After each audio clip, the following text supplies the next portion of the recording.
आज पूरा देश होली मना रहा है। संपूर्ण विश्व रंगों में डूबता है। बसंत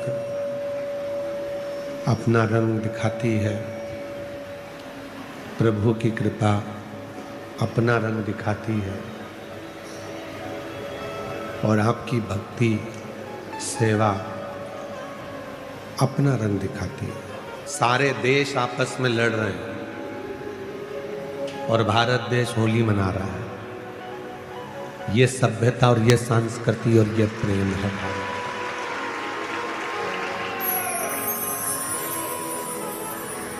हमारा भारत, हमारा राष्ट्र, हमारी सभ्यता, हमारी संस्कृति, हमारा संस्कार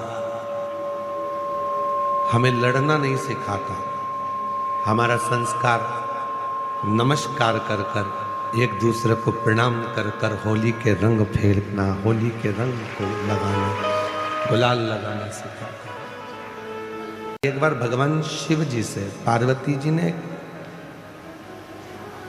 फागुन के महीने में एक लीला रची और फागुन के महीने में माता पार्वती जी ने एक लीला ऐसी रची शिव जी के साथ में कि माता पार्वती जी शंकर जी के सामने से ओझल हो गई, कहीं छुप गई।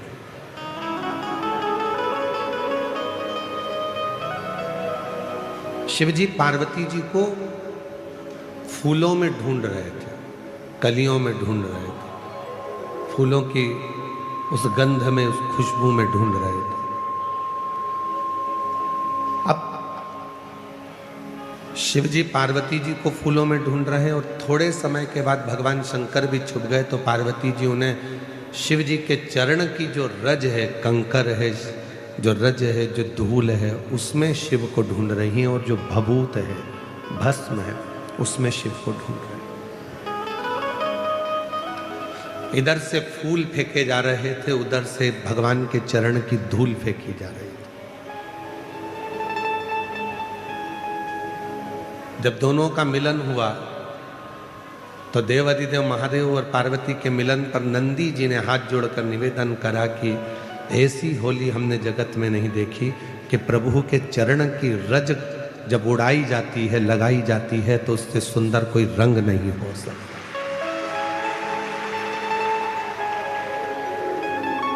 कहते हैं दुनिया के सारे रंग फीके हो जाते हैं पर शिव भक्ति का रंग कभी फीका नहीं होता। शिव के चरणों का रंग, तो हम तो इतना कहेंगे कि आप जाते जाते इस कथा पंडाल की मिट्टी कोई एक दूसरे को लगा लोगे तो समझ लेना कि आपकी होली, आपका फागुन रंगमय हो गया, आनंदमय हो गया। और चंदन है इस देश की माटी, तपोभूमि हर ग्राम है, हर बाला देवी की प्रतिमा, बच्चा बच्चा राम है।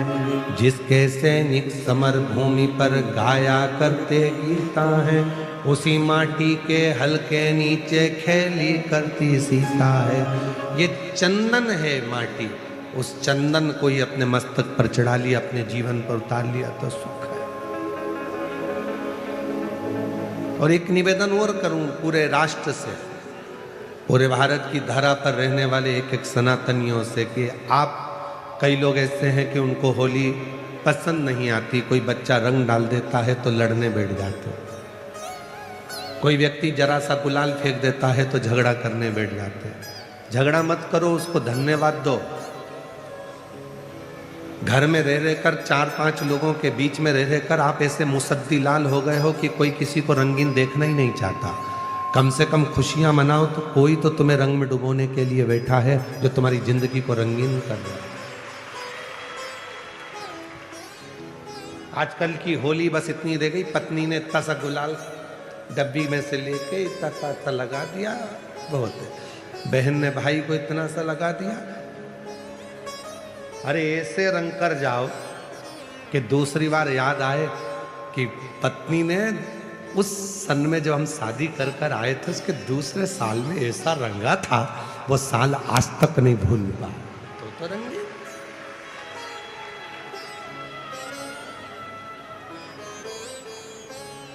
धोबिया धोए चाहे सारी उम्र।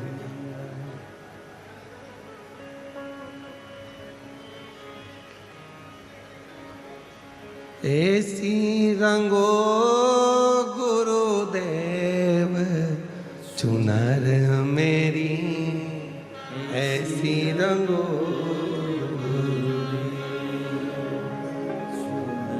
चुनर मेरी, ऐसी राम लक्ष्मण भरत शत्रुघ्न हनुमत मेरी चूनर मेरी, राम लक्ष्मण भरत शत्रुघ्न हनुमत मेरी चूनर में। सरयू जैसी लहरा पाड़े, ऐसी रंगो गुरुदेव चुनर मेरी, ऐसी रंगो गुरुदेव चुनर मेरी, ऐसी रंगो गुरुदेव। गंगा यमुना सरयू कावेरी मंदाकिनी चूनर में, गंगा यमुना सरयू कावेरी मंदाकिनी मेरी चूनर में। गोदावरी सी लहरा खावे, ऐसी रंगो गुरुदेव चूनर मेरी, ऐसी रंगो गुरुदेव चूनर मेरी, ऐसी रंगो गुरुदेव। गुरु जो रंगे, शिव जो रंगे, फिर वो रंग कभी ना छू, कभी ना छू। कोई बच्चा आया तुम्हारे ऊपर रंग डाल दिया, खुश होना है, उससे लड़ना नहीं, उसके माँ बाप के पास झगड़ा करने मत जाना। कोई ने थोड़ा गुलाल डाल दिया तो झगड़ा करने मत जाओ। कोई तो बैठा है तुम्हें रंगीन करने के लिए, नहीं तो 24 घंटे हर पल हर घड़ी तो वैसे भी तुम्हारी जिंदगी ऐसी हो गई है बेरंग सी। बस घर से निकलते हो ऑफिस, ऑफिस से निकलते हो घर, थोड़ा बहुत किसी से 2-4 ऑफिस वालों से काम की बात कर ली, कोई के फोन आ गए तो उनसे काम की बात कर ली। काम की बात में अपना पूरा दिन निकल जाता है। सुबह भोजन करते हो, रात्रि को भोजन करते हो, 2 घंटा आराम करते हो, रात्रि को सो जाते हो, सुबह फिर वही दिनचर्या चालू हो जाती है। चाय लिया, नाश्ता लिया, भोजन कर लो, ये कर लो। रंगीन जीवन कब, रंगीन आनंद कब? कोई रंग डाल दिया, कोई गुलाल डाल दिया, खुश हो। कोई है हमारी जिंदगी में जो हमको रंगीन करना चाहता है। लाइन बहुत सुंदर है।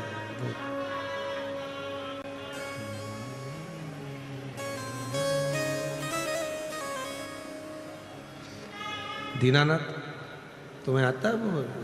लाई है हजारों रंग होली,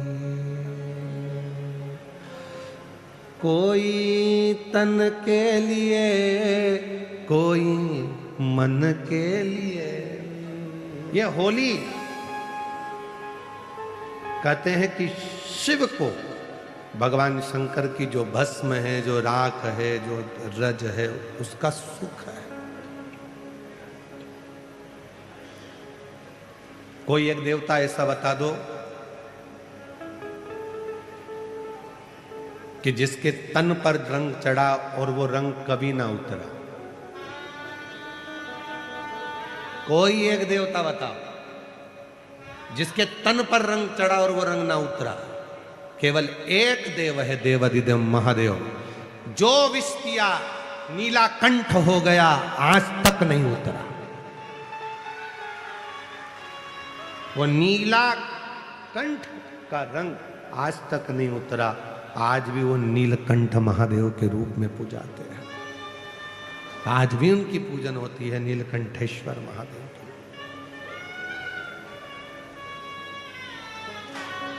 महाराज, आज दुनिया के लोगों के पास भोजन की कमी नहीं है, सब पेट भर कर भोजन करते हैं। बोलो बोलो, सब जम के बोलो, तुम्हारे घर में भोजन है कि नहीं है?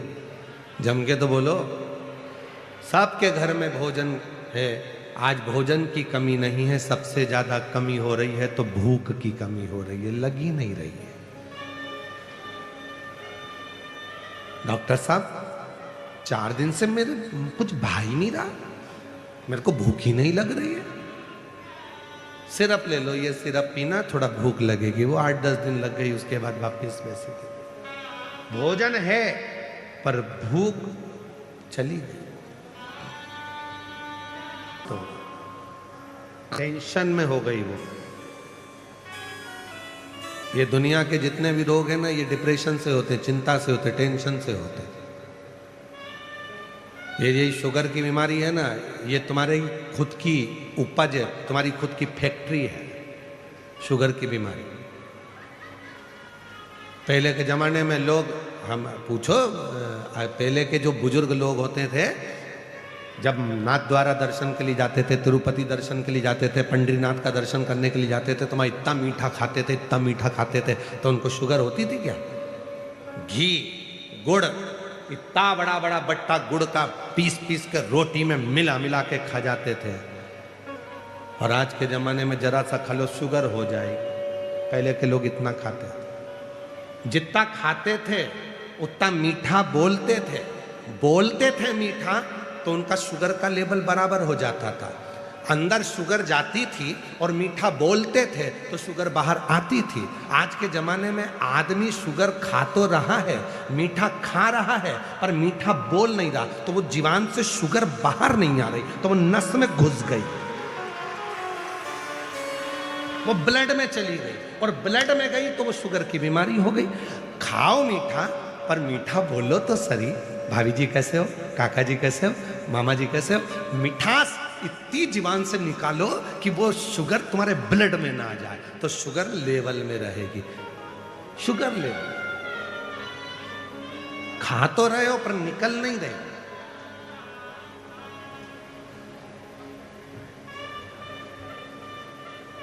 निकल नहीं।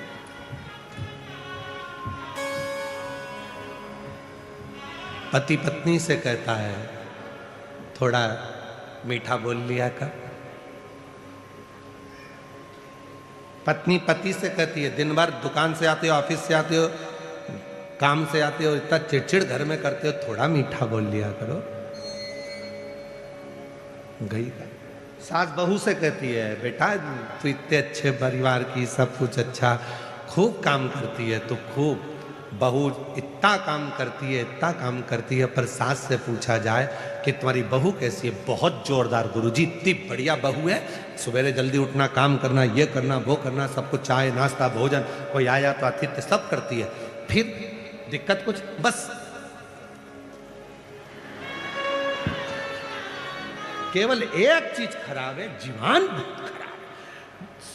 पूरा महीना अच्छा बोलेगी, एक हफ्ता अच्छा करेगी, पर वो जीवान से न जाने क्या बोल जाती है, उसे सुझ नहीं देता। मुझे तो लगता कोई बाबा माबा लग गया इसको, इसकी जीवान ठीक नहीं। बस सब काम अच्छा है, उठेगी, बच्चों को पढ़ाएगी, खिलाएगी, सब कुछ करेगी, कपड़े भी धो देगी, तुम्हारे लिए भोजन मिला देगी, चाय भी बना देगी, सब कुछ कर लेगी, सब करेगी, पर वो जीवान। भोजन है पर आज के व्यक्ति के पास में भूख नहीं है, क्योंकि वो चिंता में जी रहा। और शिव महापुराण की कथा टेंशन से मुक्त करती है, चिंता से, टेंशन से। जितनी भूख तुम्हें घर में नहीं लगती, उतनी भूख तुम्हें कथा में लगती है, उतनी भूख लगती है। घर पे तुम 2 रोटी खाओगे और पेट भरा जाएगा, पर किसी भंडारे में, कोई भी भंडारा हो रहा हो, हनुमान जी का, राम जी का, दुर्गा जी का, पंडरीनाथ का, हरि विठल का, शिव पुराण का, कोई भी भंडारा हो रहा हो, मैं इतना मन लगेगा कि 2 रोटी की जगह 4 निपटाओगे और एक्स्ट्रा माल अलग, चावल भी आन दो, मीठा भी आन दो, नमकीन भी आन दो, चलने दो। क्यों? टेंशन मुक्त हो। 2 चीजें हैं जो चलित में किसी को दी नहीं जाता। 2 चीज।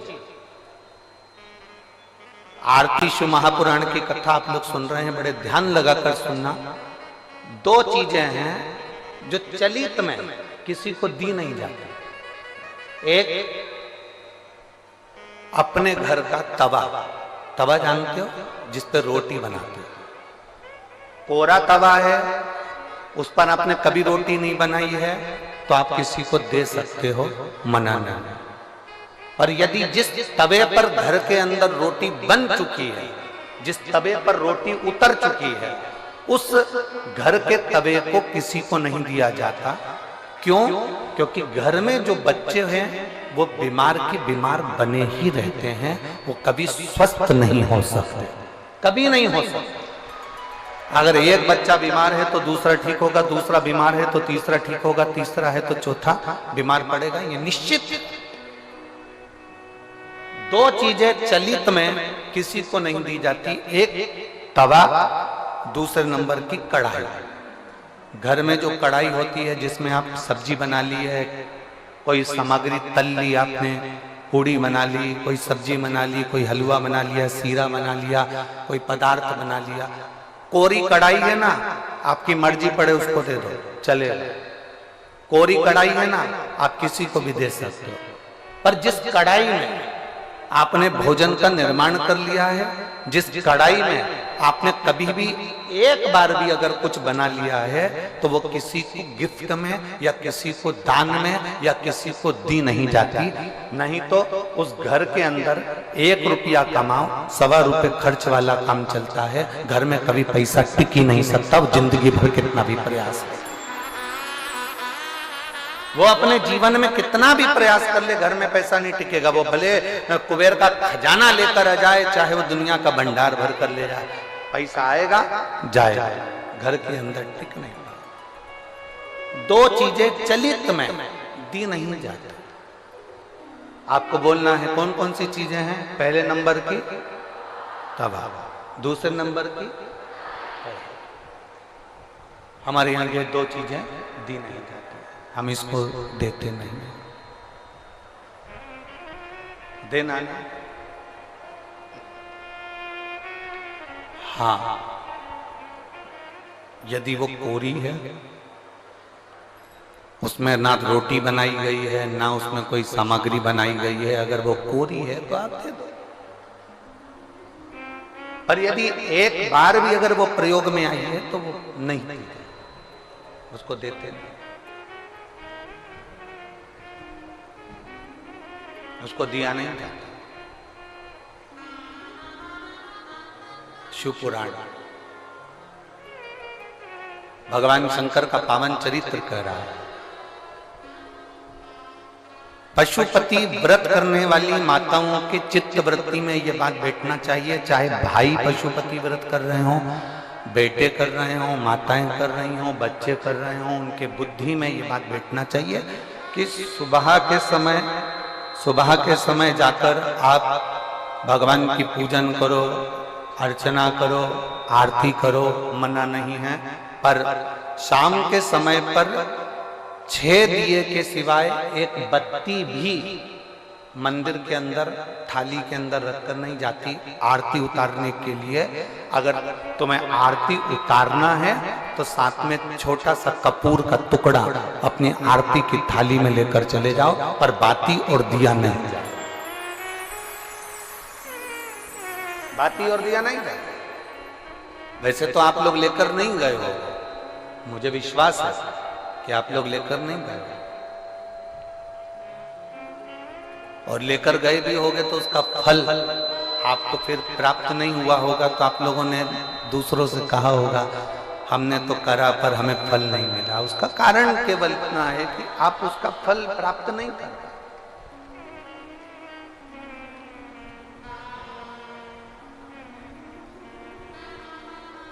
और शंभु शरणे पड़ी मांगू घड़ी रे घड़ी, दुख काटो दया करी दर्शन आपो।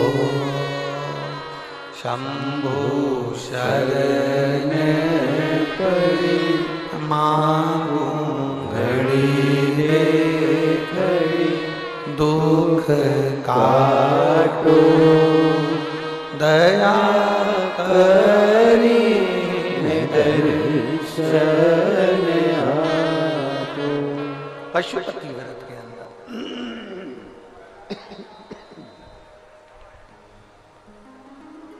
पशुपति व्रत के अंदर शाम के समय पर जब भगवान की आप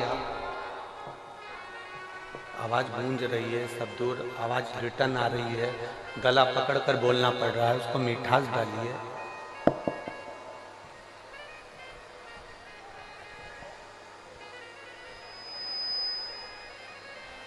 पशुपति व्रत के अंतर्गत शाम के समय पर भगवान की आरती उतारने के लिए दिया नहीं जाता। केवल कपूर का एक टुकड़ा, केवल एक कपूर का टुकड़ा आप लेकर चले जाओ, और वो भी शिव महापुराण की कथा कहती है, भगवान शंकर का चरित्र कथा है, शिव पुराण कहती है। अगर आपका मन कर रहा है आरती उतारने का तो लेकर जाओ, नहीं तो यहां तक शिव महापुराण के अंतर्गत वर्णन किया है पशुपति व्रत का कि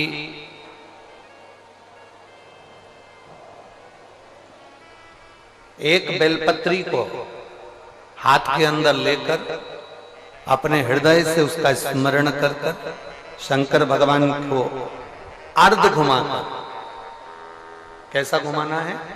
अर्ध। अर्ध मतलब शिव जी को पूरा घुमा भी नहीं रहे हो।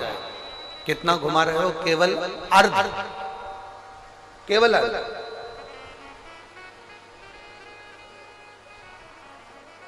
शिव जी को केवल अर्ध घुमाकर आप अगर अपने हृदय से शंकर भगवान को वो बेलपत्र समर्पित करते हो तो शिव उसको आरती के स्वरूप में स्वीकार कर लेता है। यहां तक शिव पुराण कहता है।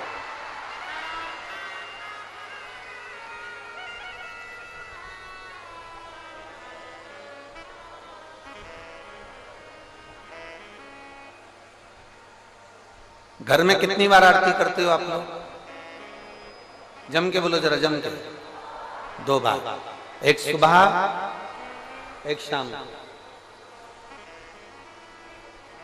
एक सुबह के समय आरती करते हो और एक शाम के समय आरती करते हो। 2 बार आरती केवल।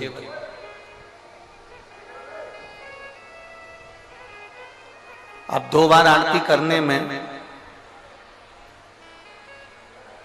आप भगवान शंकर को, भगवान गणेश जी को, माता पार्वती जी को, दुर्गा भवानी को, भगवान शालिग्राम जी को, भगवान लड्डू गोपाल जी को, तुम्हारे घर में जिस जगह पर तुम भगवान की आरती करते हो उस जगह पर सारे देवता विराजमान हैं। किसी किसी का घर ऐसा होगा जहां पर सब देवता नहीं होंगे, फिर भी 2-4 तो होंगे।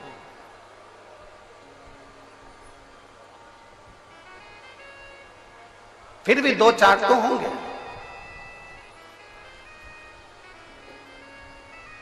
जिस घर के अंदर सारे देवता विराजमान हैं, सभी देवी देवता जिसके घर के अंदर विराजमान हैं, आप प्रयास करा कर, प्रयास करना। आप भगवान शंकर की जब आरती उतारो तब प्रयास करना कि आरती का दीपक जब हम उठा रहे हैं उसके पहले हमारे हाथ में जो गरुड़ घंटी है उसका नाद प्रारंभ हो जाना चाहिए। गरुड़ घंटी का नाद प्रारंभ हो जाता है, उसके बाद आरती का दीपक जब उठता है। घर के अंदर की बात है, बाहर मंदिर की हम बात नहीं कर रहे हैं, हम घर के अंदर की बात कर रहे हैं। जब घर में सारे देवता जहां पर विराजमान हो, देवी भी है, देवता भी है, कुल देवता भी हैं, पितर देवता भी हैं, ये देवता भी हैं, वो देवता भी हैं, सारे देवी देवता जब वहां विराजमान है तब उस जगह पर आपको एक क्रम करना है कि घंटी का नाद पहले करना है।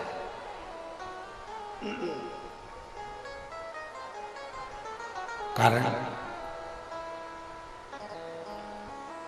अगर किसी मंदिर के अंदर केवल एक देवता है किसी मंदिर के अंदर केवल एक देवता है तो आप डायरेक्ट आरती उठाइए, घंटी बजाइए और चालू हो जाइए। पर घर के अंदर अगर सारे देवता विराजमान हैं, गणेश जी बैठे हैं, देवी जी बैठी है, पितृदेव बैठे हैं, गरुण देव बैठे हैं, वरुण देव बैठे हैं, सारे देवता देवी देवता उस मंदिर के अंदर बैठे हैं, तो आपको पहले गरुड़ की घंटी का नाद करना चाहिए। उसका कारण ये होता है कि जितने देवी देवता हैं, घंटी की आवाज सुनते से ही उन देवताओं की दृष्टि हमारे ऊपर पड़ जाती है, और हम जब दीप उठाते हैं, आरती निहारना प्रारंभ करते हैं, तो देवता हमको वर प्रदान करना प्रारंभ कर देते हैं। वो देवता हमें वर प्रदान करना प्रारंभ कर देते हैं।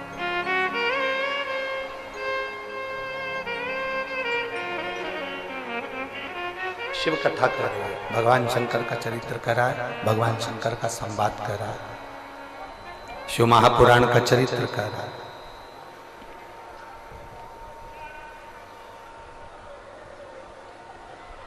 पशुपति व्रत करने वाले को 2 नियम सबसे पक्के रखना चाहिए। अगर आप लोगों ने व्रत किया है तो उसके फल के लिए आपको ये कर्म करना पड़ेगा। एक, भगवान शंकर की परम आनंदता। मेरी जीजियों, जैसे घर की खिड़की मजबूत होती है, घर का दरवाजा मजबूत होता है। खिड़की क्यों मजबूत रखी कि कोई अंदर प्रवेश ना करे? दरवाजा क्यों मजबूत रखा कि कोई अंदर प्रवेश ना करे?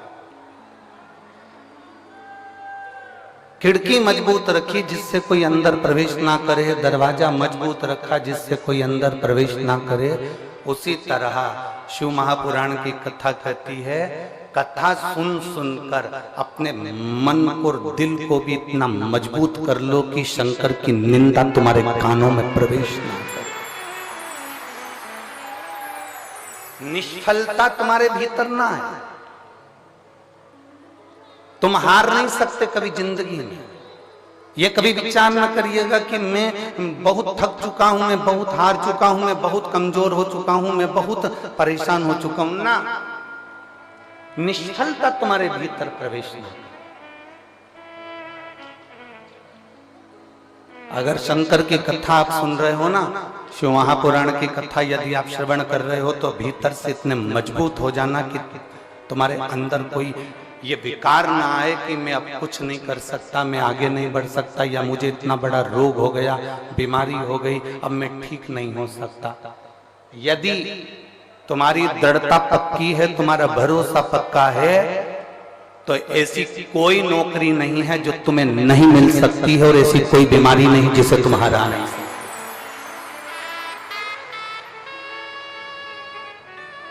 अपने लक्ष्य को पक्का करो, अपने विश्वास को पक्का करो। आज कोई कह रहा था कि गुरुजी ये बताइए कि भगवान शंकर के मंदिर की सीढ़ी चढ़ने का फल क्या है, मंदिर में जाने का फल क्या है, मंदिर की चौखट पर जाने का फल क्या है, मंदिर की सीढ़ियां चढ़ने का क्या फल है, शिवालय में जाने का क्या फल है। शिव महापुराण की कथा कहती है कि भगवान शंकर के शिवालय की जितनी सीढ़ियां चढ़ते हैं, जितने कदम चलकर हम भगवान शंकर की कथा तक पहुंचते हैं, जितने कदम चलकर हम भगवान के मंदिर तक पहुंचते हैं, जितने कदम चलकर हम शिवालय तक पहुंचते हैं, जितने कदम चलकर हम भगवान शंकर की पवित्र कथा तक पहुंचते हैं, शिव कथा कहती है उतने उतने मार्ग मेरा भोलेनाथ तुम्हारे लिए खोलता चले जाता है और आपको आगे निकालता चले जाता है। बोल बम का नारा है सारी समस्या का हल।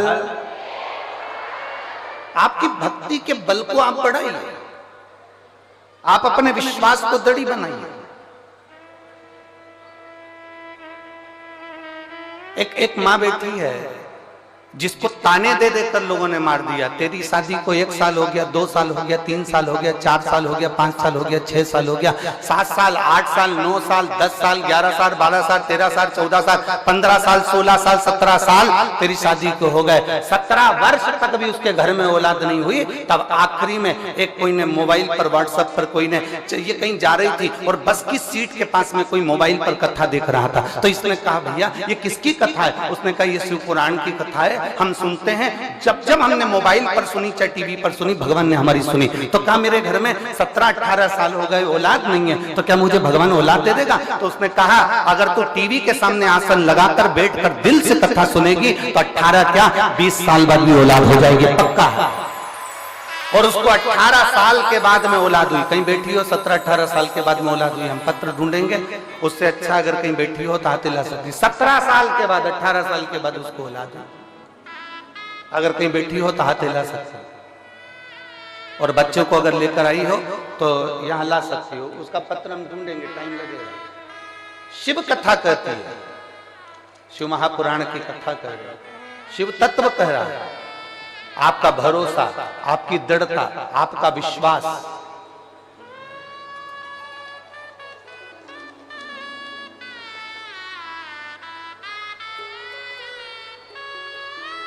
पूनम ग्राम बेरी जिला महेंद्रगढ़ की रहने वाली हूं। कहीं बैठी हैं, हाथ हिला सकती हैं। पूनम ग्राम बेरी जिला महेंद्रगढ़ की रहने वाली। मेरी शादी को 17 साल निकल गए थे पर संतान का सुख नहीं था।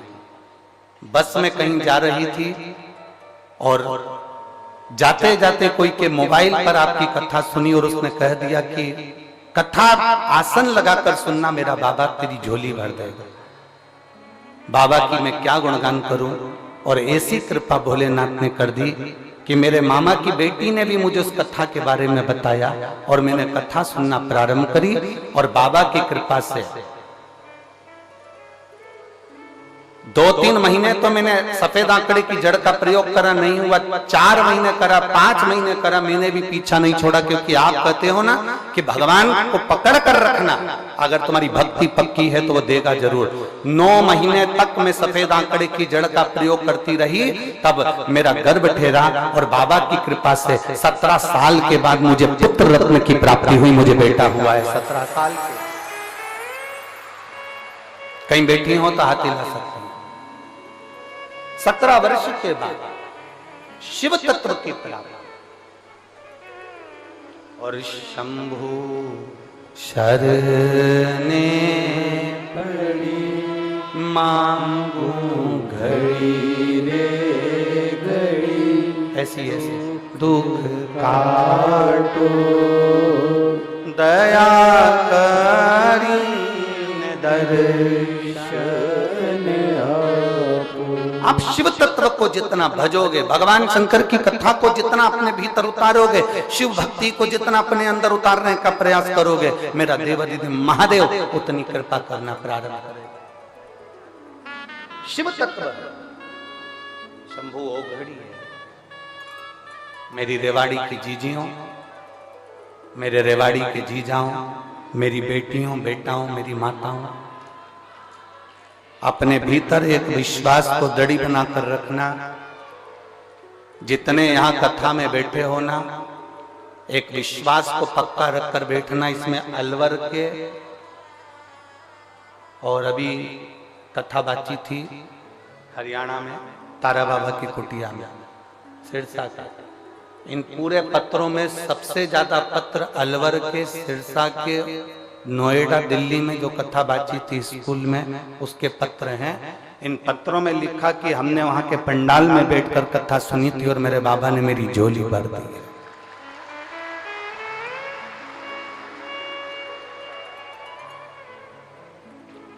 कितना विश्वास लेकर लोग कथा में आते होंगे।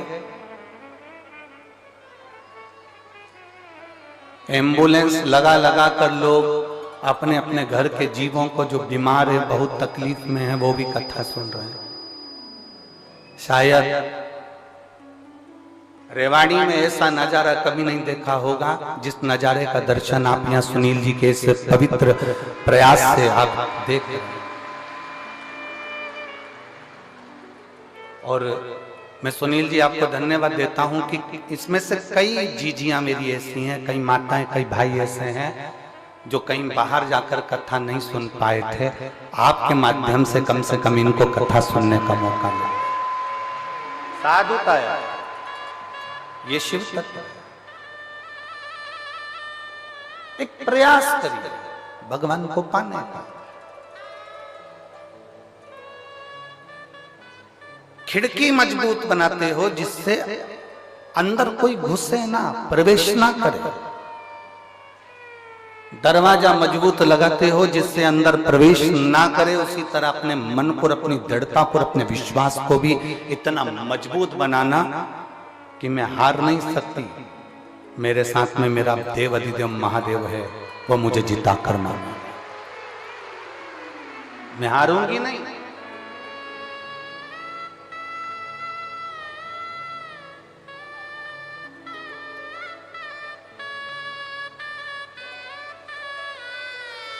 वो एक लाइन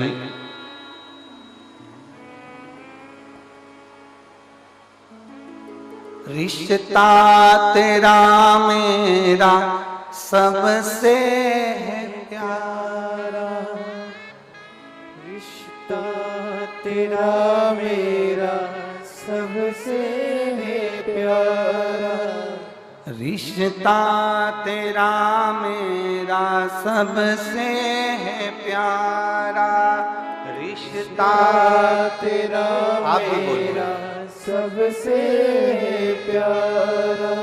तू मेरा बाबा, मैं हूँ तेरा लाला, मैं हूँ तेरा लाला। तू मेरा बाबा, मैं हूँ तेरा लाला, मैं हूँ तेरा लाला। तू मेरा बाबा, मैं हूँ तेरा लाला, मैं हूँ तेरा लाला।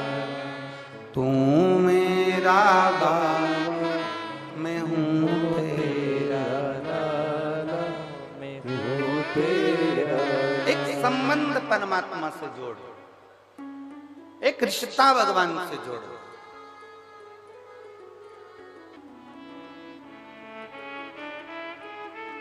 इन पत्र में एक बहन ने लिखा है जिसमें उसने लिखा कि मैं इतनी कर्जे में डूब गई, इतनी कर्जे में डूब गई कि ना मेरे पास खाने को था, ना पहनने को था, ना खाने को है ना पहनने को। उस बहन ने परंतु लिखा कि आज बाबा ने मुझे सब कुछ दे दिया, सब कुछ।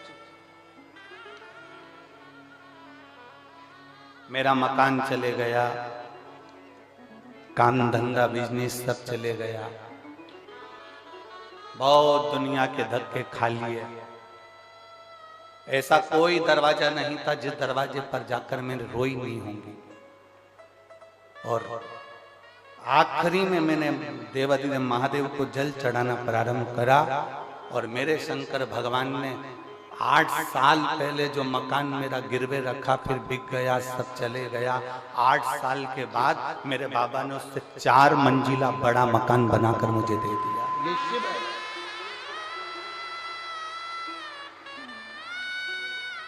उसने अपने मकान का फोटो तक लगाया।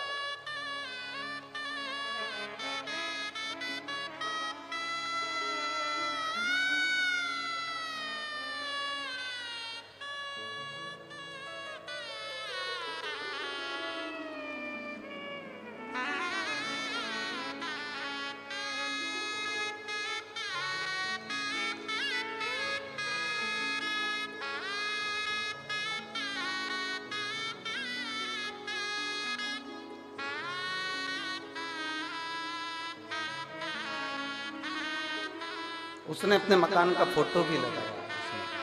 शिव तत्व ऐसा, उसको जानना जरूरी है। दक्ष प्रजापति नहीं जाना था भगवान शंकर को, दक्ष प्रजापति के मन में तो शंकर जी के प्रति बैर भरा हुआ था। कारण एक बेटी रति कामदेव के साथ ब्याही थी, कई कन्या चंद्रदेव के साथ में ब्याही थी, कई कन्या ऋषिवरों के साथ ब्याही थी। केवल एक माता सती ऐसी थी जो भगवान शंकर के साथ ब्याही थी। कामदेव के यहाँ रहने के लिए सुंदर भवन था, ऋषियों के यहाँ रहने के लिए सुंदर भवन था, चंद्रदेव के यहाँ रहने के लिए सुंदर भवन था, पर सती जहां रह रही थी वो सुंदर भवन नहीं था। कैलाश पर्वत वो सुंदर भवन नहीं है। कैलाश पर्वत एकदम खुला विराम, रह रही है मां सती। दक्ष प्रजापति के मन में बहुत बहुत भेद उत्पन्न हो गया। और भेद क्या था? दक्ष प्रजापति ने चंद्रदेव को काया का रोग होने का श्राप दे दिया था कि चंद्र मैं तुझे श्राप देता हूं कि तुझे काया का रोग होगा। चंद्र को काया का रोग हो गया, उसकी काया क्षीण होने लगी, गिरने लगी, टपकने लगी।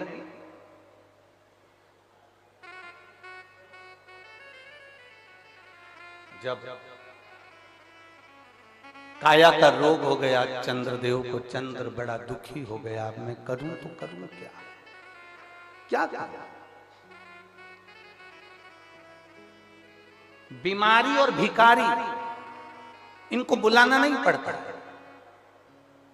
ना बीमारी को बुलाना पड़ता है, ना भिखारी को बुलाना पड़ता है, ये अपने आप आता है। बीमारी भी अपने आप आती है और भिखारी भी अपने आप आते हैं। आप थोड़ी देर के लिए गाड़ी चौराहे पे खड़ी कर लो, भिखारी आ जाए। आप थोड़ी देर कहीं जाकर खड़े हो जाओ, भिखारी आपके सामने आ जाएंगे। आपने उसको हाथ देकर नहीं बुलाया, भिखारी को इशारा कर कर नहीं बुलाया, भिखारी को झाला देकर नहीं बुलाया, भिखारी को पत्र देकर नहीं बुलाया। भिखारी और बीमारी ये दोनों बिना बुलाए आते हैं। बीमारी को भी बुलाया नहीं जाता कि मेरा सिर दुखना, मेरा पेट दुखना, मेरे हाथ पैर दुखना, ये बीमारी को बुलाया नहीं जाता।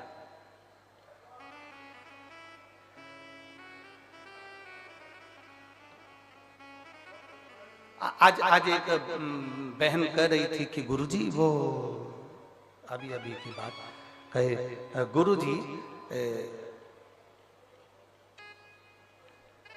सिर की गोली अलग होती है, पेड़ दुखने की गोली अलग होती है, पेट दुखने की गोली अलग होती है, थायराइड की गोली अलग होती है, बीपी शुगर की गोली अलग होती है, और आप तो कहते हो सारी समस्या का हल एक लोटा जल। सबकी गोली अलग है और आपने एक ही गोली कर दी। तो हमने उससे कहा, देखो पहले पूर्व समय का अंदाजा लगा कर बैठिए। पुराने समय में घुटने के डॉक्टर अलग नहीं होते थे, फेफड़े के डॉक्टर अलग नहीं होते थे, आंख के डॉक्टर अलग नहीं होते थे, सिर के डॉक्टर अलग नहीं होते थे। गांव में, शहर में एक डॉक्टर होता था, वो एक हॉस्पिटल में एक डॉक्टर रहता था और वो एक डॉक्टर सारी रोग का इलाज कर देता था। उसी तरह से मेरे शंकर महामृत्युंजय कहलाते हैं, वो सारा रोग का एक बार में। अकाल मृत्यु वो मरे जो काम करे चंडाल का, काल उसका क्या बिगाड़े जो भक्त हो महा काल का। जो शंकर की आराधना करने वाला, शिव की स्तुति करने वाला, शंकर का अनुमोदन करने वाला, शिव स्मरण में डूबने वाला, उसका इलाज मेरा भोलेनाथ जानकर कर देता है।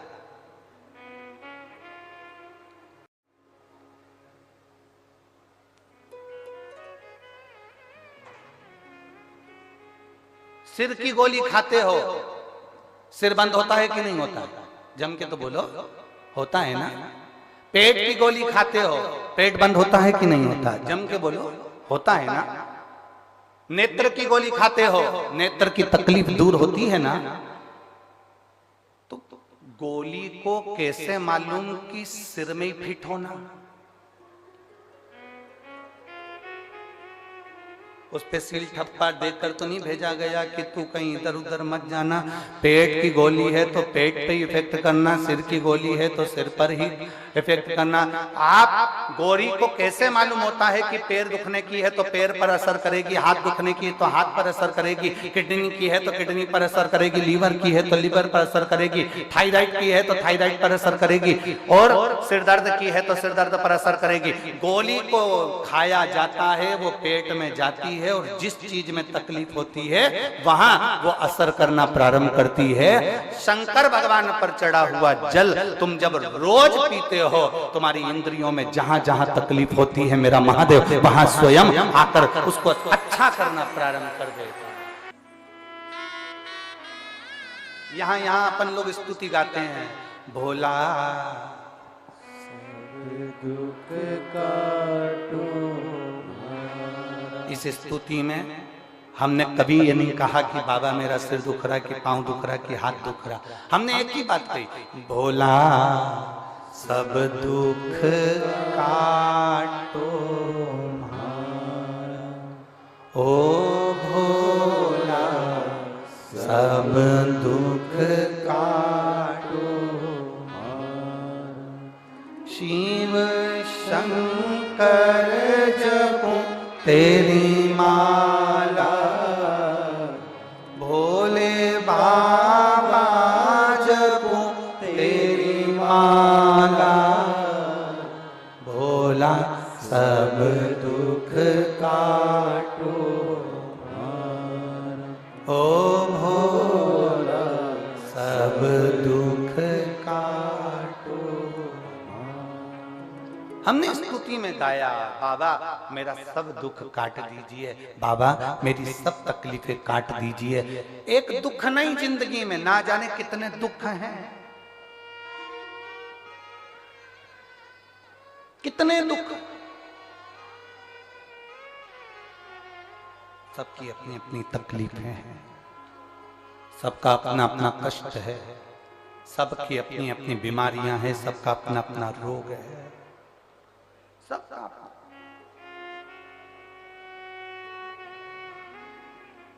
चंद्रदेव को रोग हुआ काया का, काया टपक टपक कर गिरने लगी, चंद्र की आंखों में आंसू भर गया। मेरा काया का रोग कौन मिटाएगा? कौन? श्राप किसने दिया था? किसने श्राप दिया था चंद्र को? दक्ष प्रजापति, स्वयं के ससुर ने, स्वयं के ससुर ने श्राप दिया।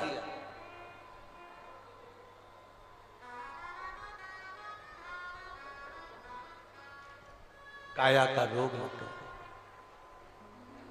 अब इसको मिटाएगा तो मिटाएगा कौन? कौन मिटाएगा? कौन मिटा सकता है? चंद्र के मन में खलबली उत्पन्न होने लगी, रोने लगा चंद्र। कौन मेरे दुख को मिटा सकता है? चंद्र की आंख में आंसू भर गए, रो रहा, रो रहा। और बहुत ध्यान देने वाला विषय है, जब चंद्र रो रहा है, चंद्र की आंखों में जल भर गया कि मेरे शरीर में ये रोग पड़ गया। चंद्र भगवान नारायण के पास में जाकर विनय करे कि मेरे शरीर में ये रोग पड़ गया है। चंद्र ब्रह्मा जी के पास जाकर निवेदन करे कि मेरे शरीर में ये रोग पड़ गया है। चंद्र ने कई देवताओं के पास में जाकर निवेदन करा कि मुझे ये रोग पड़ गया है, ये रोग का निवारण कैसे हो सकता है?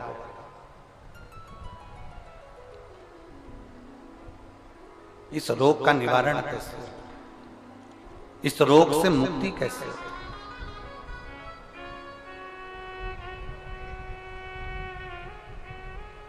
कोई ने कह दिया, चंद्रदेव को कई लोग मिले, चंद्रदेव से कहा तुम ये कर लीजिए, ऐसा करने पर तुम्हें फल की प्राप्ति हो जाएगी।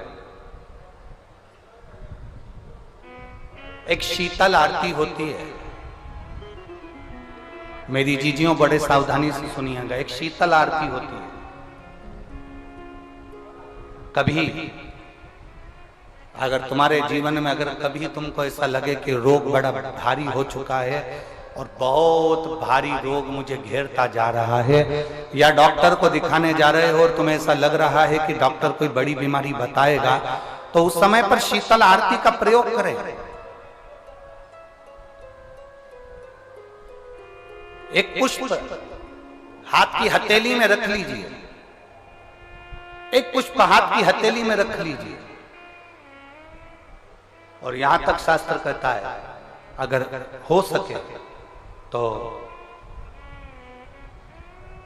आंकड़े का अगर पुष्प मिल जाए, तुम्हारे यहां क्या बोलते हैं उसको, मंदार का फूल, आंकड़े का फूल, अकौए का फूल, जो शंकर भगवान पे चढ़ता है, छोटा सा होता है, घुंघरू जैसा होता है वो, उसको तुम्हारे यहाँ क्या बोलते हैं हरियाणा में?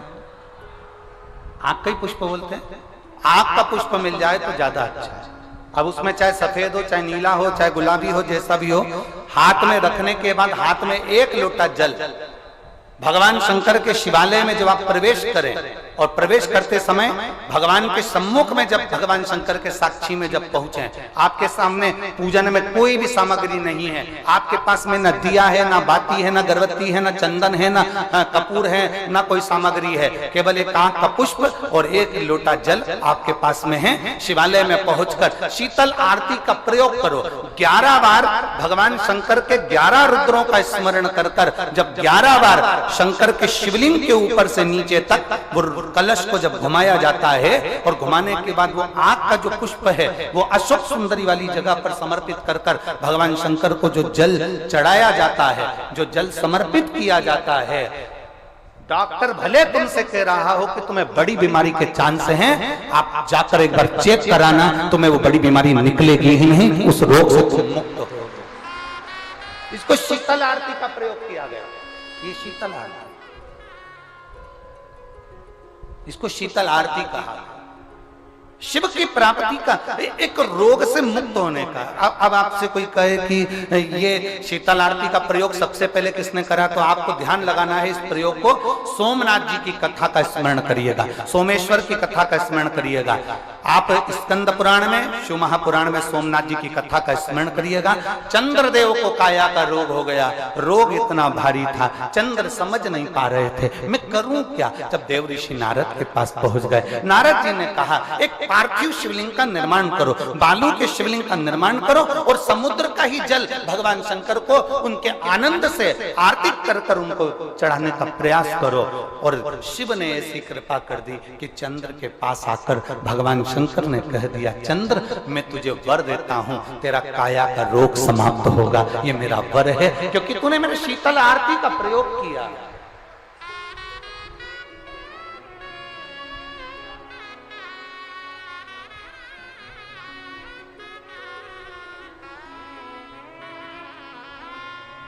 मेरी जीजियों, 2 चीजें बड़ा स्मरण में रखिएगा। एक, बैसाख महीने में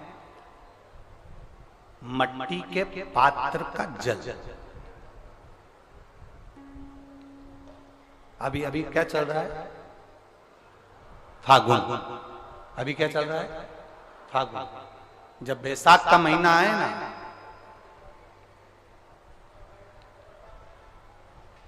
जितने यहां बैठे और जितने आस्था चैनल पर सुन रहे हो, जितने फेसबुक यूट्यूब पर कथा श्रवण कर रहे हैं, जितने मोबाइलों पर देख रहे हैं, प्रयास करना, बैसाख के महीने में मिट्टी के पात्र में जो रात्रि भर जल रखा हो, मिट्टी के पात्र में, अगर आपके पास में घड़ा हो, हंडा हो, नी हो, तो दिया हो, दीपक हो, कुल्लड़ हो, कोई भी तुम्हारे पास में जो मिट्टी का पात्र, उसमें जल भरना।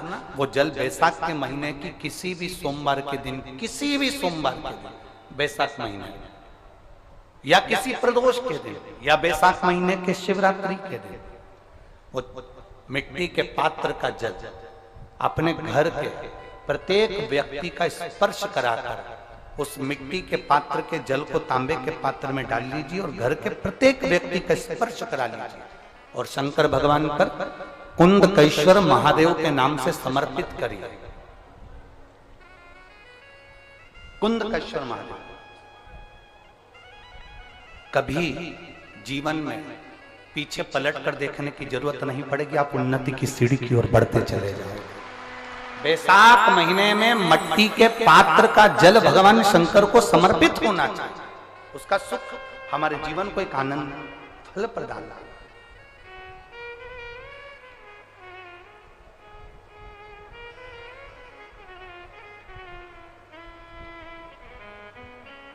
जैसे कहते हैं ना, कोई अच्छा मिले ना मिले, धन मिलने से कोई भाग्यशाली नहीं होता, सत्ता मिलने से कोई भाग्यशाली नहीं होता, वैभव मिलने से कोई भाग्यशाली नहीं होता। महाराज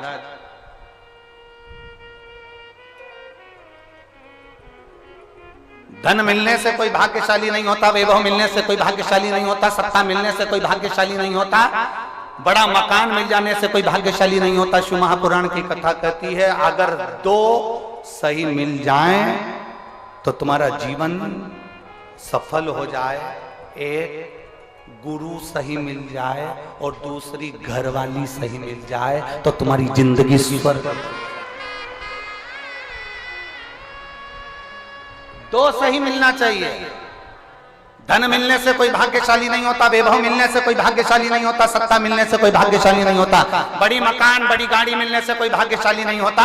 दुनिया का सबसे भाग्यशाली व्यक्ति वो होता है जिसको दो ठीक मिल गए, दो अच्छे मिल गए, एक गुरु अच्छा मिल जाए, दूसरी जम की बोलो घरवाली अच्छी मिले। गुरु अच्छा मिलेगा तो तुम्हें स्वर्ग की सीढ़ी चढ़ा देगा, अच्छी मिलेगी तो घर को स्वर्ग बना देगी।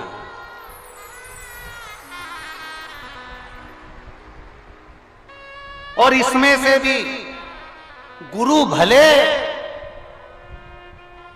पीछे रह जाए पर जगदम्बा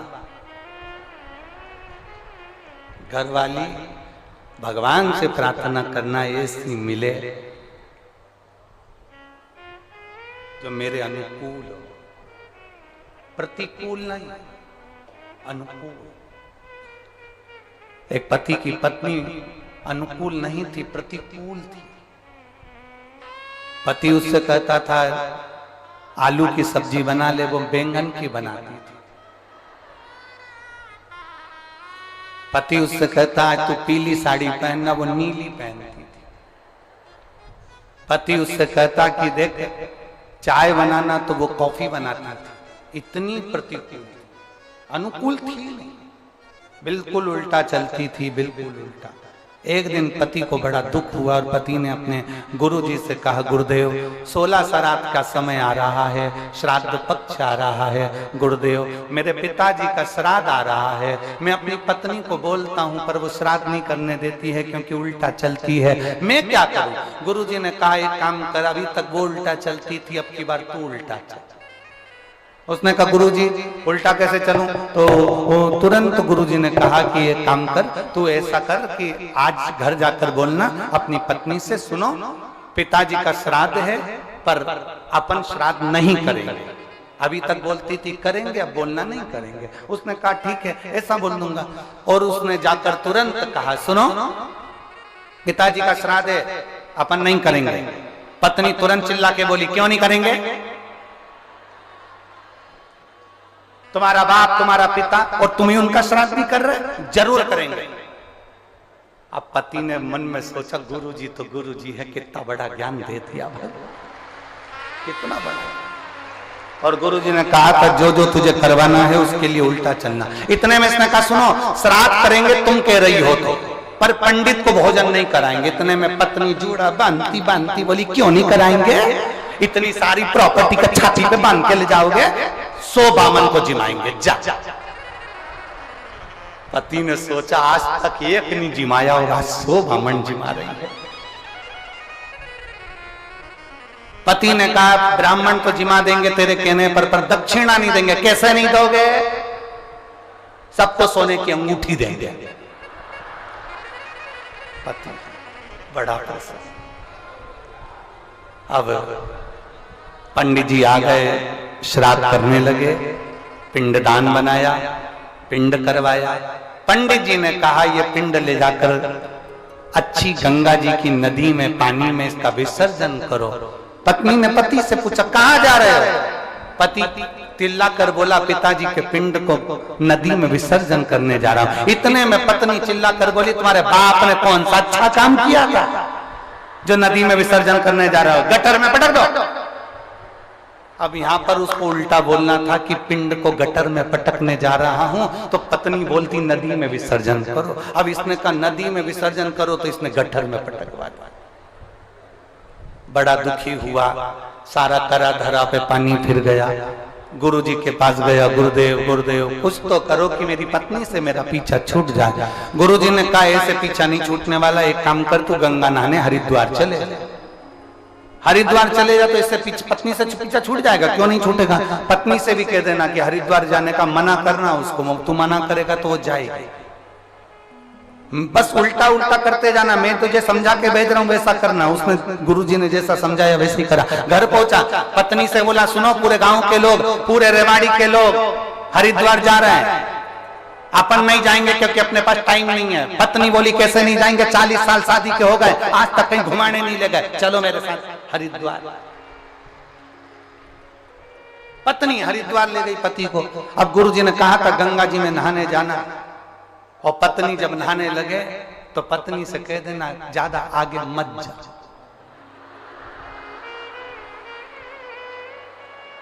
बस इतना ध्यान रखना।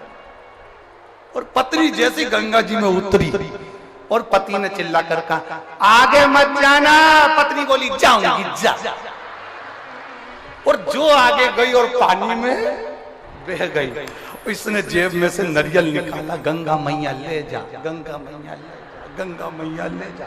इतने में गुरुजी भी समझदार थे। गुरुजी को मालूम है कि पत्नी बहुत तेज है, गंगा जी में चेन पड़ी रहती है, चेन को पकड़ लेगी, और पत्नी ने चेन पकड़ ली। अब इसने नारियल वापिस जेब में रख लिया, ये तो बच गई।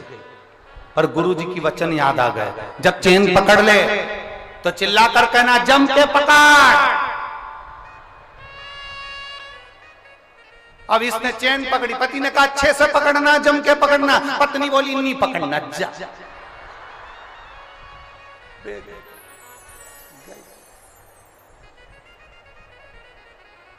हरिद्वार में बही, बंगाल में निकली।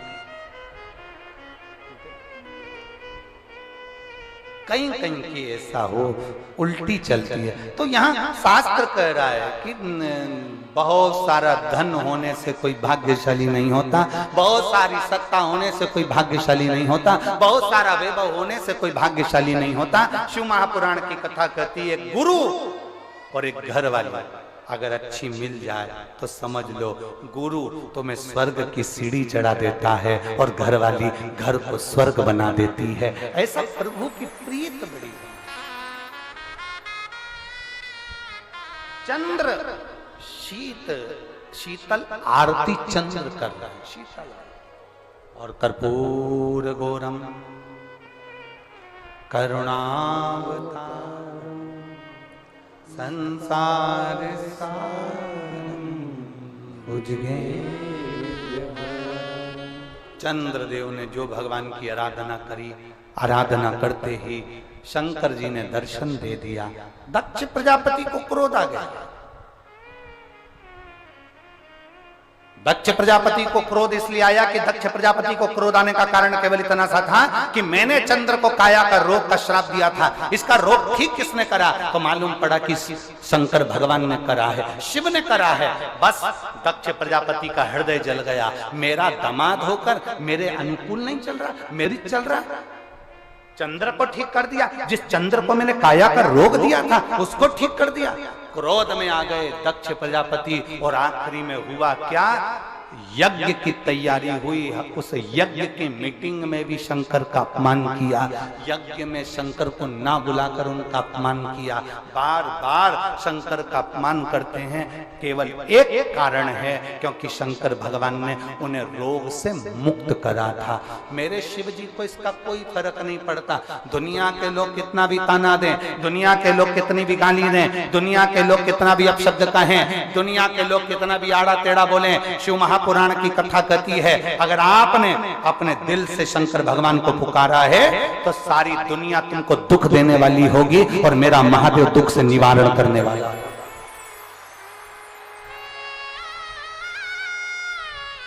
मेरा महादेव दुख से निवारण करने वाला।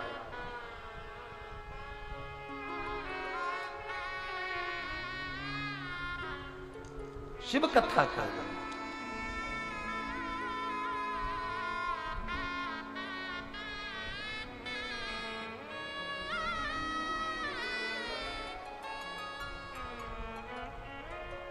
और सुन भोले त्रिपुरारी,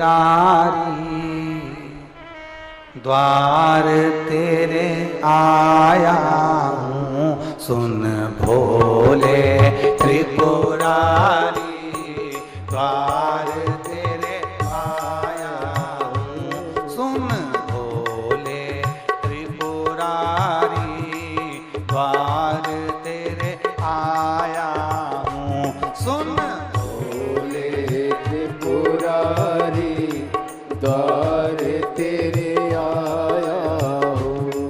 द्वार तेरे आया हूँ, द्वार तेरे आया हूँ। द्वार तेरे आया हूँ, द्वार तेरे आया हूँ। सुन भोले त्रिपुरारी, द्वार तेरे आया हूँ। सुन भोले त्रिपुरारी, द्वार तेरे आया हूँ। भर दे झोली थाली, द्वार तेरे आया हूँ। भर दे झोली खाली, द्वार तेरे आया हूँ। भर दे झोली खाली, द्वार तेरे आया हूँ। भर दे झोली खाली, द्वार तेरे आया हूँ। पीछे वाले भी दोनों हाथों से बड़े प्रेम से।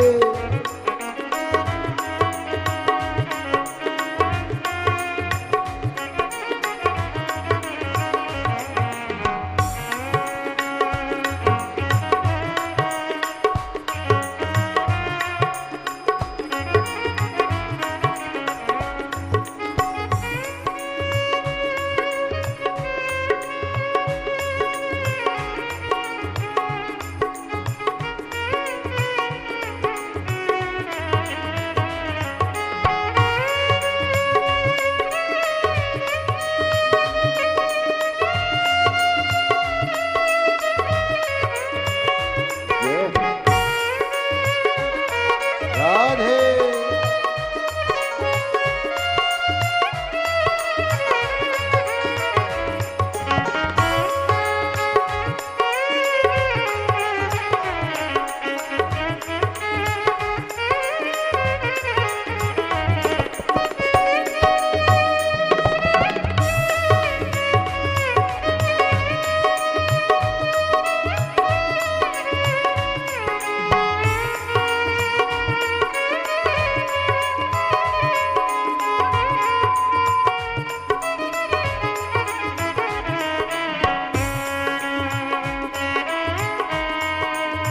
राधे शंभू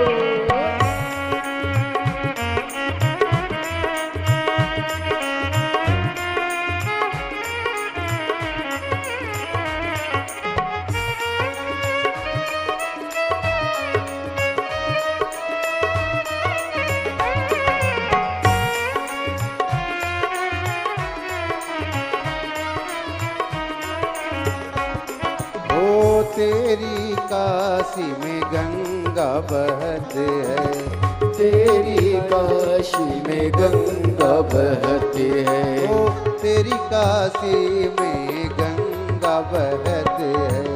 लाज राखो हो लाज राखो, लाज राखो त्रिपुरारी, द्वार तेरे आया हूँ। लाज राखो त्रिपुरारी, द्वार तेरे आया हूँ। सुन भोले त्रिपुरारी, द्वार तेरे आया हूँ। सुन भोले त्रिपुरारी, द्वार तेरे आया हूँ। द्वार तेरे आया हूँ, द्वार तेरे आया हूँ, द्वार तेरे आया हूँ, द्वार तेरे आया हूँ। सुन भोले त्रिपुरारी, द्वार तेरे आया हूँ। सुन भोले त्रिपुरारी, द्वार तेरे आया हूँ।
नगर की राजा हो करे, उज्जैन नगर के राजा हो करे, उज्जैन नगर के राजा हो, उज्जैन नगर के राजा हो। लाज राखो ओ लाज राखो, लाज राखो त्रिपुरारी, द्वार तेरे आया हो। द्वार तेरे आया हो, ओ द्वार तिहारे आया हूँ, शरण तिहारे आया हूँ, ओ द्वार तिहारे आया हूँ, शरण तिहारे आया हूँ। भोले भंडारी, द्वार तेरे आया हूँ, भोले भंडारी, द्वार तेरे आया हूँ।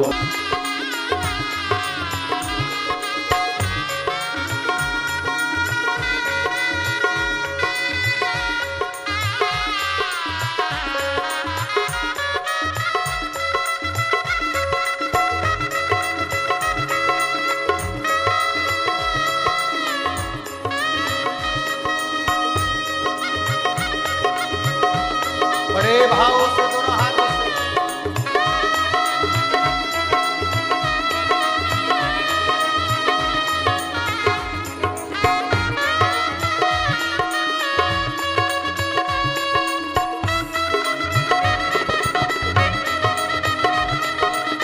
राधे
दक्ष राजा ने यज्ञ रचाया, ओ दक्ष राजा ने यज्ञ रचाया, ओ दक्ष राजा ने यज्ञ रचाया, ओ दक्ष राजा ने यज्ञ रचाया।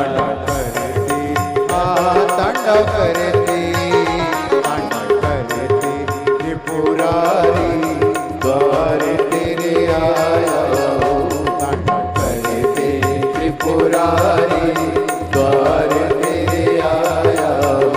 सुन भोले त्रिपुरारी द्वार तेरे आया, सुन भोले त्रिपुरारी द्वार तेरे आया, ओ द्वार तेरे आया, प्रभु द्वार तेरे आया, ओ द्वार तेरे आया, मोरे द्वार तेरे आया, ओ द्वार तेरे आया, प्रभु द्वार तेरे आया, ओ द्वार तेरे आया, मोरे द्वार तेरे आया। सुन भोले, सुन भोले, भोले, सुन भोले, सुन भोले त्रिपुरारी द्वार तेरे आया, सुन भोले त्रिपुरारी द्वार तेरे आया, सुन भोले त्रिपुरारी द्वार तेरे आया,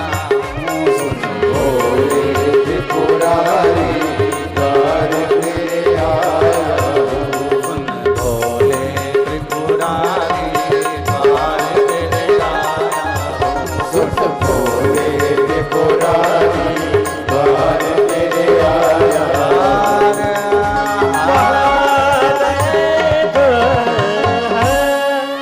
अपने स्थान पर बैठकर भगवान शिव जी से अपने मन की बात बड़े भाव के साथ दिल से, हृदय से, भाव से कहिए। जहाँ जगह मिले वहाँ बैठकर भगवान शिव से अपने मन की बात बड़े भाव के साथ कहिए। जितने कार्यकर्ता खड़े हैं वो भी प्रेम से बैठकर भाव से बाबा से अपने मन की बात अपने हृदय के साथ दिल से बाबा से प्रार्थना करिए। बार बार ये मौका नहीं लगता बाबा से अपने मन की बात कहने का।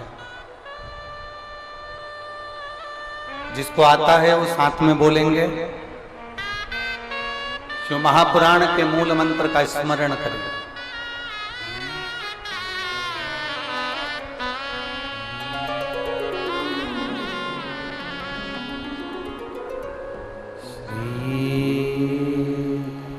शिवाय नमस्तुभ्यं, श्री शिवाय नमस्तुभ्यं, श्री शिवाय नमस्तुभ्यं, श्री शिवाय नमस्तुभ्यं, श्री शिवाय नमस्तुभ्यं। बोला सब दुख काटो हमारा, ओ भोला सब दुख काटो हमारा। शिव शंकर जपो तेरी माला, भोले बाबा जपो तेरी माला, भोला सब दुख काटो हमारा। ओ भोला सब दुख काटो हमारा। वेश है मंगल मंगल मंगल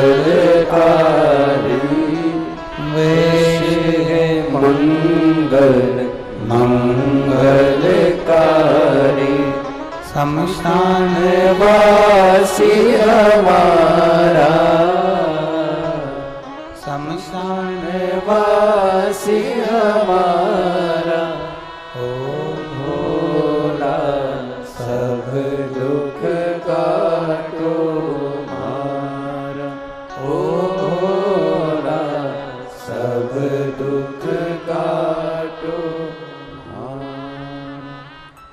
शिव कथा कर रही है, भगवान शंकर का संवाद कर रहा है, शिव महापुराण की कथा वर्णन करती है। चंद्र के रोग को शिव समाप्त कर देते हैं।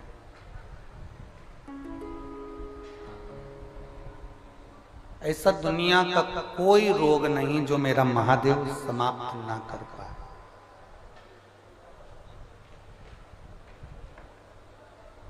एक चीज आपके अंदर होना चाहिए, विश्वास।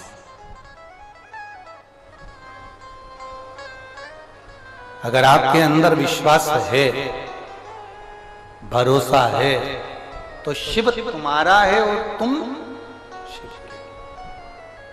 फिर वो काम रुक नहीं सकता, वो काम होकर ही रहेगा, अगर भरोसा पक्का है तो।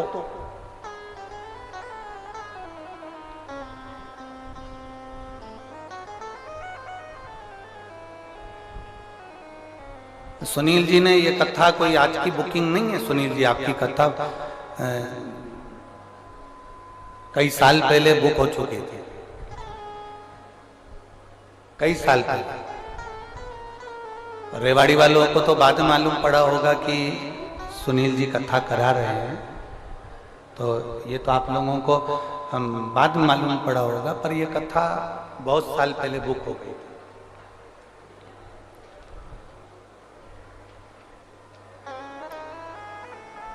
और हम तो कहते हैं कि ये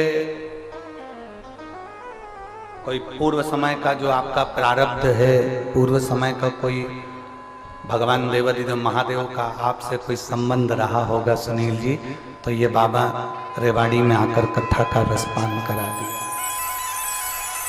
कहीं कृपा भगवान शिव की हुई है।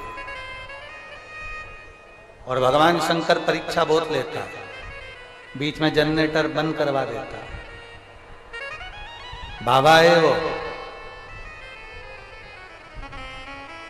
कथा चालू होते होते भी बहुत बहुत समस्याएं सामने आकर खड़ी होती है, पर आप मुस्कुराकर श्री शिवाय नमस्तुभ्यम बोलकर अपने कार्य के लिए जब आगे बढ़ोगे तो समस्या समाप्त होती चली जाती है और बाबा की कृपा बरसती चली जाती है।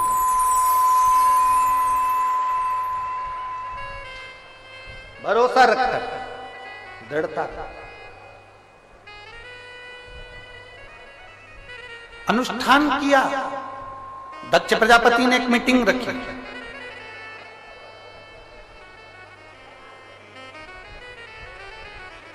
शंकर भगवान भी बैठे थे उस मीटिंग में, उस सभा में शिवजी विराजमान थे। दक्ष प्रजापति उस सभा में आया तो उसको प्रणाम नहीं करा भोलेनाथ जी ने, नहीं देख पाए। होता है कभी कभी, ऐसा नहीं है कि देख पाए।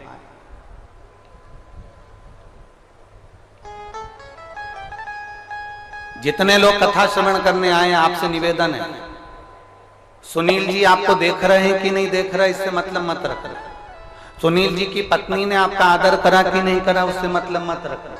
सुनील जी के बेटे ने आपको बैठने के लिए जगह दी कि नहीं दी, उससे मतलब मत रखना। उनकी बेटी ने आपका आदर करा कि नहीं करा, उससे मतलब मत रखना। आप कथा सुनने के लिए आया, आप यहाँ ये नहीं कि हमको बहुत वीआईपी व्यवस्था मिलना थी, हमको ऐसी व्यवस्था मिलना थी, हमें ऐसा रखना, ना ना ना। आप किसके भरोसे आए? जम जम के बोलो जरा, बाबा। जहां जगह मिल जाए वहां बैठकर भगवान की कथा का रसपान ग्रहण करो, अपने जीवन को आनंदित करो। इस भाव में मत रहो कि कौन हमारा सम्मान कर रहा है, कौन अपमान कर रहा है, कौन क्या बोल रहा है, कौन क्या नहीं बोल रहा है। देखिए, मेरा देवादिदेव महादेव संसार में आप किसी का अनुमोदन करें ना करें, किसी का स्मरण करें ना करें, हमें पता नहीं, पर शंकर का स्मरण जरूरी है, बहुत जरूरी। अपनी जिंदगी में चार का होना जरूरी है, एक माता, दूसरा पिता, तीसरा गुरु और चौथा देव अधिदेव महादेव। इनका होना जरूरी है, ये ब्रेक का काम करते हैं। आजकल नई नई गाड़ियां आ रही हैं, कितनी भी वीआईपी गाड़ी लिया, 1 करोड़ 5 करोड़ 10 करोड़ की गाड़ी लिया, गाड़ी में नई नई गाड़ियों में से क्लच हटा दिया गया है। सुनील जी सही है, नई गाड़ियों में से क्लच हटा दिया, और वीआईपी गाड़ी लिया हो उसमें से गियर, बोलो बोलो जम के बोलो, हटा। दुनिया की कितनी भी वीआईपी गाड़ी लिया हो, भले उसमें क्लच हटा देंगे दुनिया के लोग, बनाने वाले उसमें से गियर हटा देंगे, पर ऐसी कोई गाड़ी आज तक नहीं बनी जिसमें से ब्रेक हटा दिया गया, जिसमें से ब्रेक हटा। कितनी भी वीआईपी गाड़ी बन जाए, 10 करोड़ की, 5 करोड़ की, 3 करोड़ की, 4 करोड़ की, उसमें से क्लच हट जाएगा, गियर हट जाएगा, पर ब्रेक नहीं हटेगा। ये ब्रेक गाड़ी में होना जरूरी है, उसी तरह अपनी जिंदगी में महादेव का होना जरूरी है। ये ब्रेक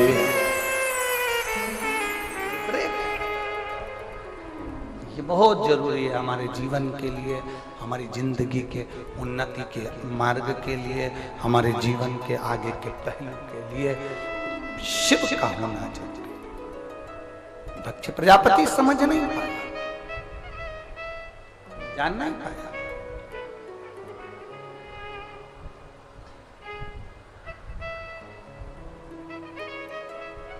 पूरे रेवाड़ी में हाहाकार मचा हुआ था कल, किस बात का? पूरी रोडें जाम हो गई।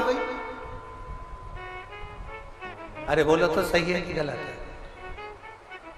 पूरे अखबारों में, सोशल मीडिया में सब दूर यही चल रहा था, रेवाड़ी की सारी रोडें जाम हो गई, मार्ग पूरा जाम हो गया, पूरा मार्ग जाम हो गया।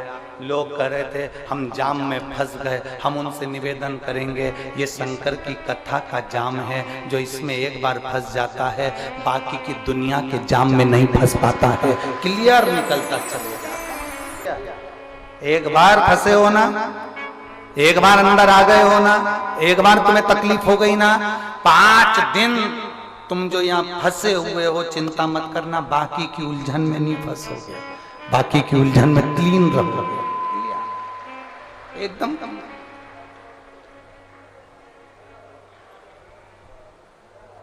धारण करो शिव, धारण करो अपने भीतर भगवान शंकर के भक्त।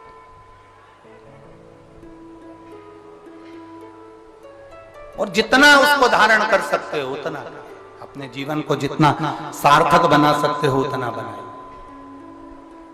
उतना। शिव कथा कर रही है, भगवान देवाधिदेव महादेव का संवाद कर रहा है, शिव महापुराण की कथा कर रहा है।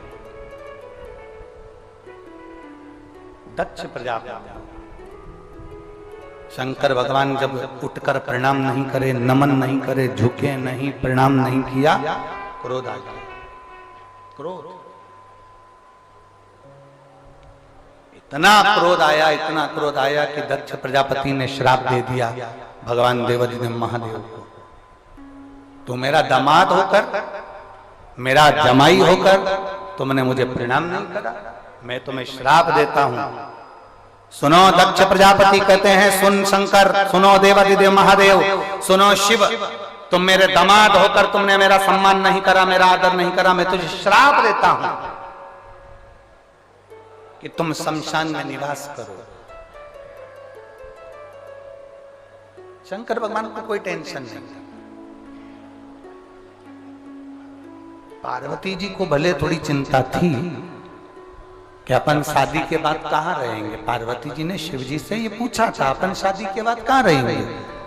कई लड़की लड़के से पूछ लेती है, अपन शादी के बाद कहां रहेंगे। लड़का लड़की आपस में बोल देते हैं, तू मेरे दिल में रहना, तू मेरे दिल में रहना।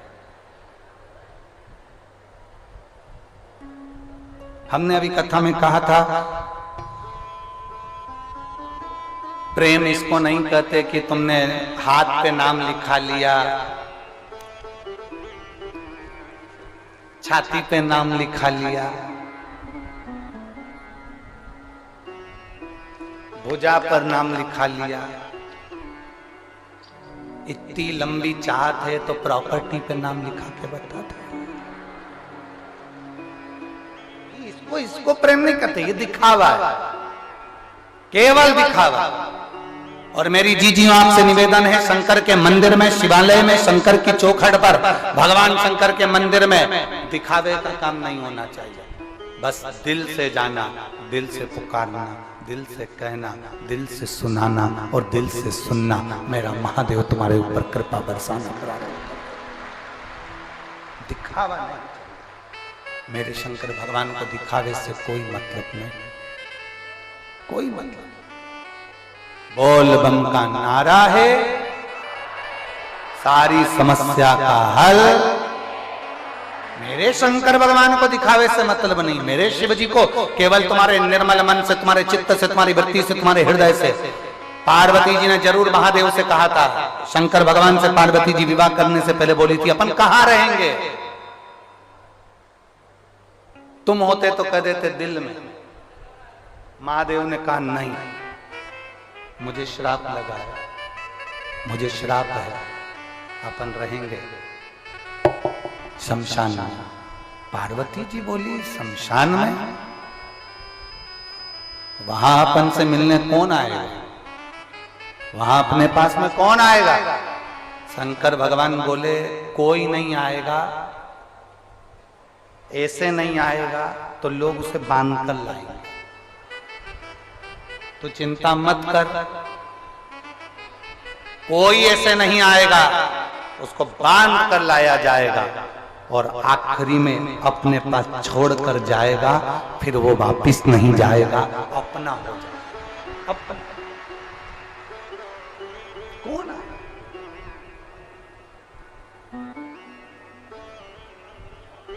और मेरे भोले तेरा सहारा है,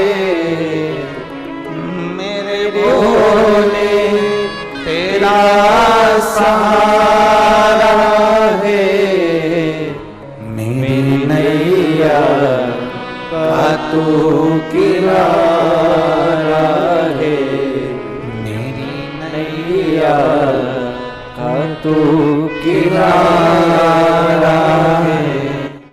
मेरे भोले तेरा सहारा है, मेरी नैया का तू किनारा है, मेरी नैया का तू किनारा है। अब उसको दिल से पुकारेंगे, वो दिल से मिलता है। उसकी अविरल भक्ति हमें आनंदता का भाव प्रकट कर देती है। शिव कथा कर रही है,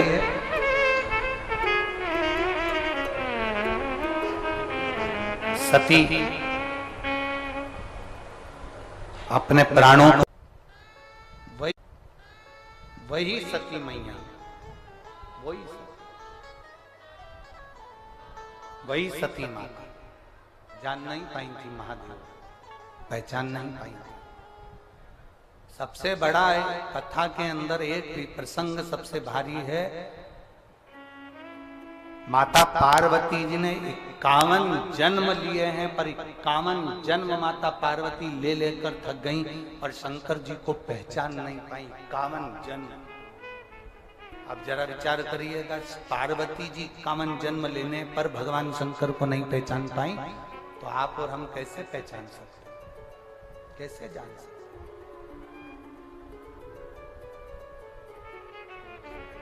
एक पत्र है,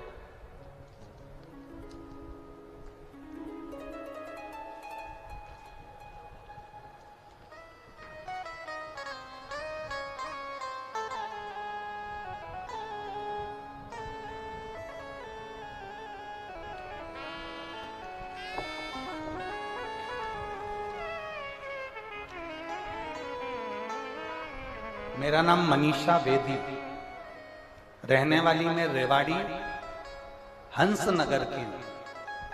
कहीं बैठी हैं आप ही हैं? श्री शिवाय नमस्ते। वापिस हाथ हिलाओ एक बार। श्री शिवाय नमस्ते। मेरा नाम मनीषा बेदी है, मैं रहने वाली रेवाड़ी हंस नगर की हूं। एक लोटा जल और सीहोर के रुद्राक्ष का वर्णन करना चाहता हूं। मेरी ननंद प्रिया बेदी आई है क्या? प्रिया यही है। श्री शिवाय नमस्तुभ्यम। लिया इसको, लिया। और पूरा दिमाग काम करना बंद कर दिया था। तब से उसका मानसिक संतुलन भी नहीं था और शारीरिक संतुलन भी नहीं था। शरीर से भी इतना काम नहीं बनता और माइंड उसका बिल्कुल काम नहीं करता। मुख से ज्यादा बोल नहीं पाती, समझ नहीं पाती, ध्यान नहीं दे पाती, सुन नहीं पाती। गुरुदेव, मैंने अलवर में आपके द्वारा की गई शिव महापुराण की कथा सुनी। फिर हम लोग सीहोर गए, वहां से रुद्राक्ष लेकर आए। तांबे के लोटे में उस रुद्राक्ष को डालकर शंकर जी को जल चढ़ाना और वो जल हमारी ननंद को पिलाना प्रारंभ करा। गुरुदेव, उसने अपने मुख से कभी कोई शब्द नहीं बोला था। उसका शरीर काम नहीं करता था, उसका माइंड काम नहीं करता था, दिमाग संतुलित नहीं था। आज मैं बाबा के इस पावन प्रांगण में छाती ठोक कर कह सकती हूं कि अब मेरी ननंद समझने लगी है और उसका दिमाग काम करने लगा और वो मुख से श्री शिवाय नमस्तुभ्यम कहने लगी। गुरुदेव,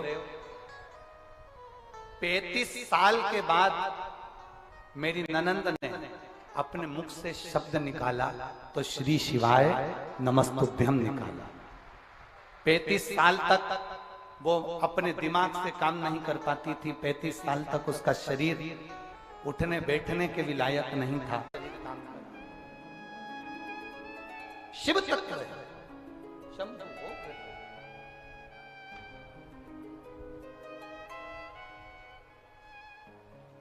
दिल से मांगाया। इन्होंने लिखा अलवर की कथा में जिस भूमि पर बैठकर कथा सुनती थी, आरती होने के बाद उस भूमि की रज को मैं उनके शरीर पर लगा। ये शिव तत्व है, ये भक्ति है।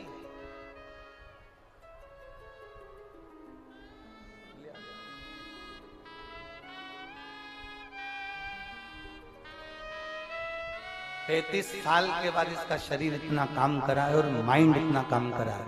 जोरदार ताली बजाएं इस बेटी के लिए।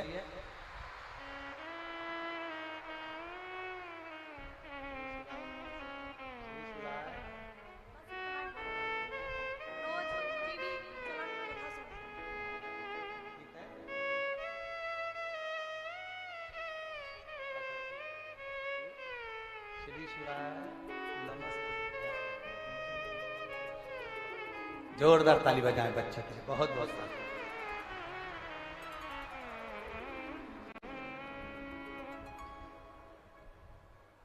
शिव भक्ति का एक प्रतीक। एक लड़के ने एक प्रश्न किया था, गुरुजी क्या शंकर भगवान की कथा सुनने से क्या हमारे को फल की प्राप्ति होगी? हम कहते हैं अगर दिल से सुनी है तो बाबा क्यों नहीं दे, क्यों ना दे। यहाँ ये इतने पत्र जो है ना, ये मेरा नाम दयावती, स्वर्गीय विजेंद्र, गांव चांदपुर, जिला फरीदाबाद, राज्य हरियाणा से हूँ। कहीं बैठी हैं? अगर कहीं बैठी हो तो हाथ हिला सकते हैं। मेरा नाम दयावती, स्वर्गीय विजेंद्र, गांव चांदपुर, जिला फरीदाबाद, हरियाणा से। कहीं बैठी हो तो हाथ हिला सकते हो। गुरुदेव, पति की मृत्यु के बाद में कोई कमाने वाला नहीं था। पूरी जिंदगी व्यर्थ की जा रही थी। करे तो करे थे। तब किसी की भी सरकारी नौकरी नहीं थी।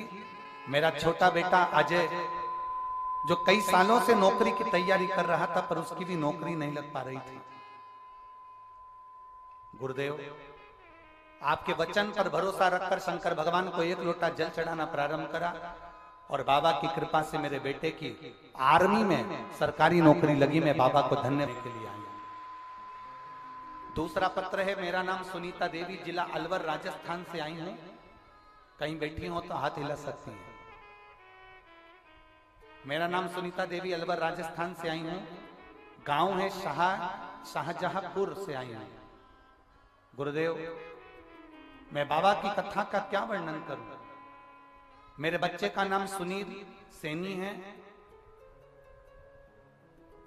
और वो 18 वर्ष का हो गया और उसके मन में एक ही प्रसंग था कि मुझे सरकारी नौकरी करना है। तो मैंने मेरे बेटे से बस इतना कहा कि वो सीहोर वाला महाराज कथा है, 1 लोटा जल महादेव को चढ़ाना प्रारंभ कर। और बाबा की कृपा का मैं क्या गुणगान करूं गुरुदेव। मेरे बेटे का 27 अक्टूबर को आर्मी में ज्वाइनिंग हो गया है। मैं बाबा को यहां धन्यवाद देने के लिए आई हूं। तीसरा पत्र देखिए,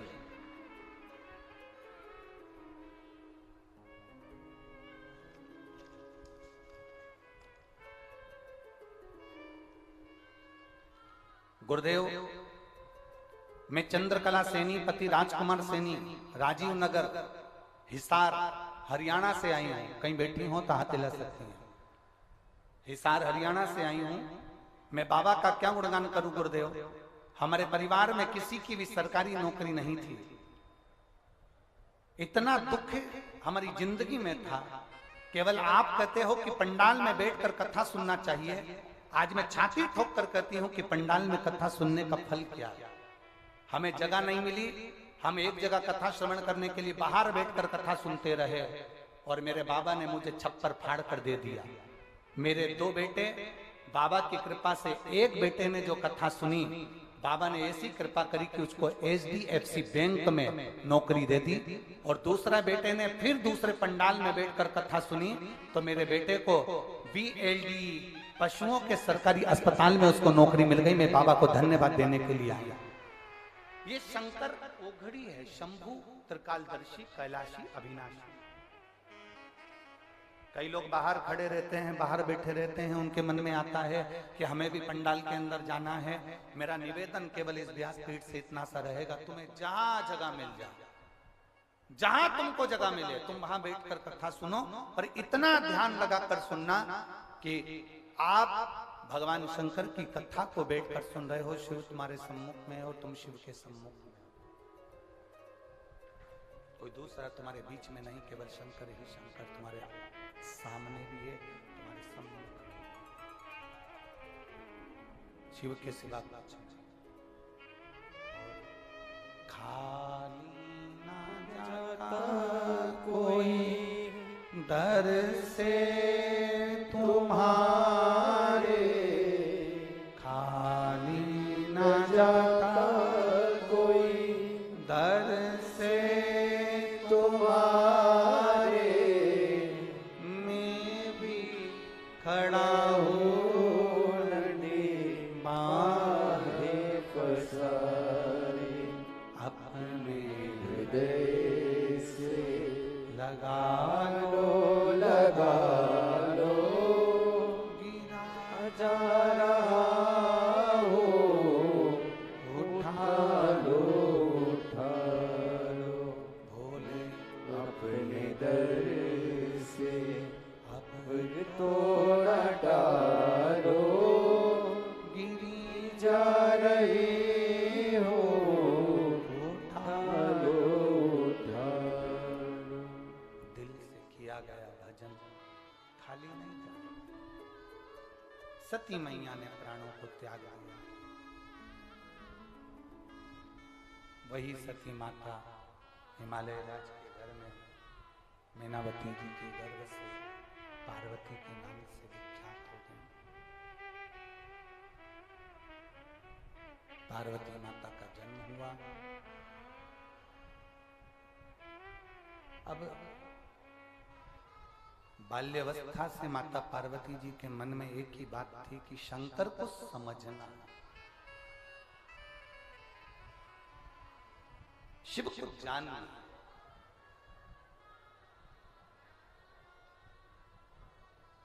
और भगवान शंकर को समझने के लिए माता पार्वती जी ने बाल्यावस्था से शंकर भगवान के शिवलिंग की आराधना करना प्रारंभ किया।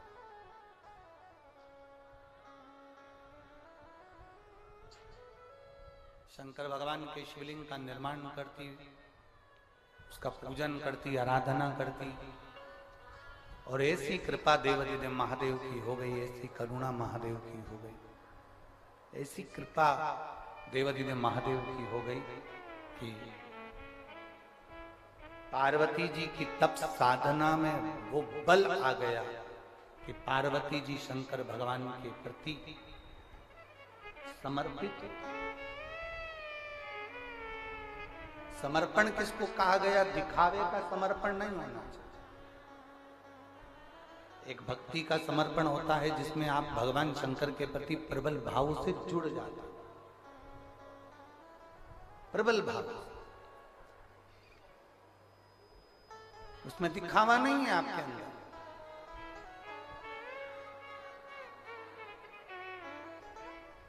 केवल एक विश्वास लेकर आप जुड़े हो।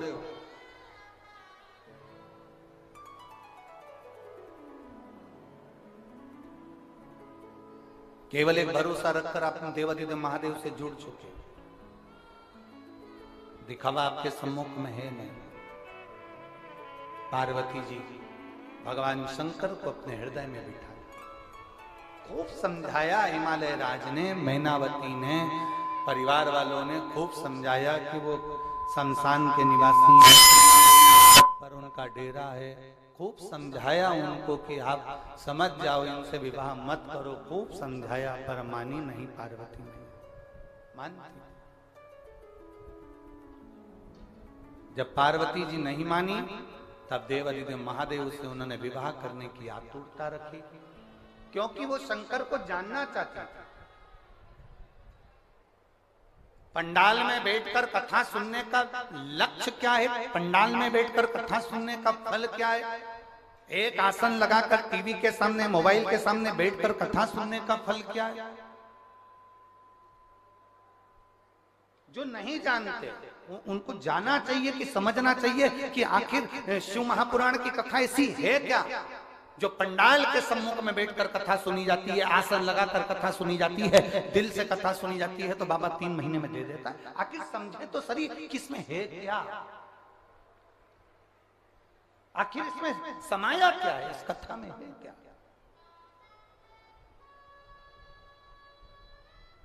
जो जान गया वो जान गया।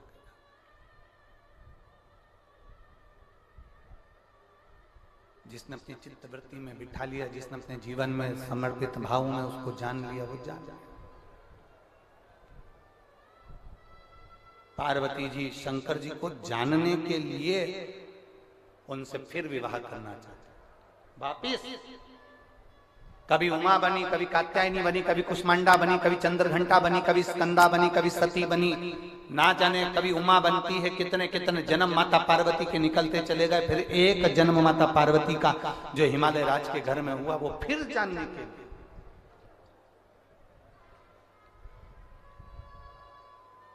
अब की बार भोलेनाथ पार्वती जी को ब्याहना नहीं चाहते थे, क्योंकि ये जन्म लेती है मर जाती है, जन्म लेती है मर जाती है, मुझे पहचान नहीं पा रही। पर बाल्यावस्था से माता पार्वती जी ने शंकर के शिवलिंग की पूजन करी। शंकर भगवान के स्वरूप की नहीं, शिवलिंग की पूजन करी। और जो एक बार भगवान शंकर के शिवलिंग पर 1 लोटा जल चढ़ाना चालू कर देता है, एक बार जो भगवान शंकर के मंदिर में 1 लोटा जल समर्पित करना चालू कर देता है, जो मुख से श्री शिवाय नमस्तुभ्यं बोलना चालू कर देता है, वो अकेला नहीं रहता, उसके साथ में मेरा काल अधिपति महाकाल साथ चलता। शिव जान गए ये मेरी हो गई। शंकर भगवान ने पार्वती जी से विवाह करने की हाँ भर दी। शिव दूल्हा बने हैं, पार्वती मैया दुल्हन बनी है। शंकर पार्वती आ रहे हैं, जोरदार ताली बजाकर स्वागत करें। देवादिदेव महादेव और माता पार्वती जी का स्वागत करिए। भाव से आनंद से शिव पार्वती यहां पधार रहे हैं। पार्वती मैया भगवान शंकर जी के गले में जयमाला पहना रही हैं। जोरदार ताली बजाइए। हर हर महादेव। शंकर भगवान पार्वती जी के गले में जयमाला पहना रहे हैं। जोरदार ताली बजाएं। हर हर महा। सुंदर आनंद के साथ में